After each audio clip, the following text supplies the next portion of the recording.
पुन्हा एकदा जलवाहतूक या ठिकाणी सुरू झालेली आहे. FTM बोट आलेली आहे. सिंधुदुर्गवासीय म्हणून काय भावना आहे? सर्वप्रथम मी राज्याचे मुख्यमंत्री श्री देवेंद्रजी फडणवीस यांचे आभार आणि दुसरा आमचे पालकमंत्री नितेशजी राणे यांचेही आभार मानतो. कारण मी इथला सरपंच आहे आणि ग्रामस्थांच्या मी आणि माझ्या ग्रामस्थांकडून मी यांचे खूप खूप आभार मानतो की ह्यासाठी की ही M2M बोट म्हणजे या 1984 साली जी बोट होती पॅसेंजर बोट ती आता बंद झाली होती.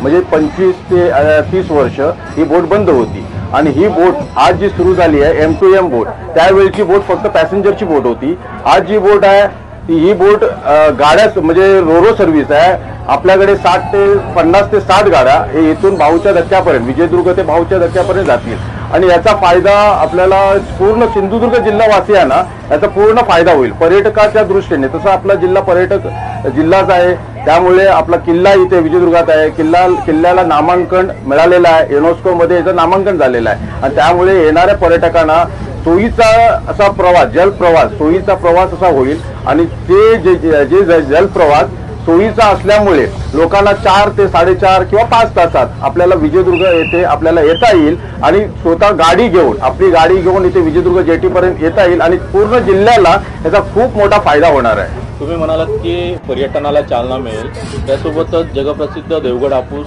याच तालुक्यात होतो, तर त्याला किती पद्धतीने याचा फायदा होतो? नक्कीच म्हणजे आंब्याला याचा पूर्ण फायदा होईल. आंबा सीझन इथे देवगड तालुका हा पूर्ण जगात आंब्याचा प्रसिद्धी आहे आंबा आणि ते आंबा इथून लवकरात लवकर वाशी मार्केट म्हणा एक्सपोर्टसाठी लवकरात लवकर जाईल आणि ते उन्हात तापू नये आणि शेवटी उन्हात तापून जातं आणि 12 ते 13 तास वाशी मार्केटपर्यंत जाण्यासाठी लागतं. ते 4 ते 5 तासात वाशी मार्केटपर्यंत जर पोचले तर ते आंबे म्हणजे सुरक्षित जातील आणि व्यवस्थित तिथे त्याचा एक्सपोर्ट वगैरे त्याचा हे मिळेल. एक्सपोर्टला त्याची चालना चांगल्या प्रकारे मिळेल.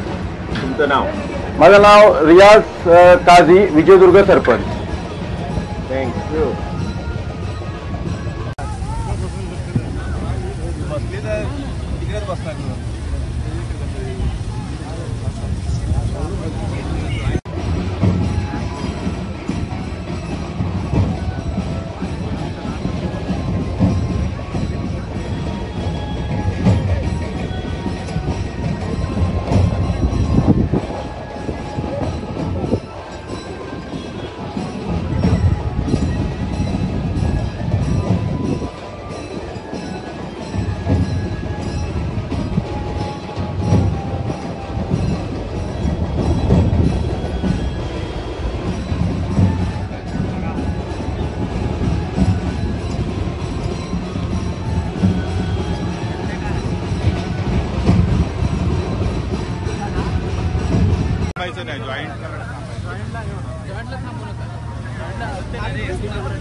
जॉईंटला थांबायचं नाही.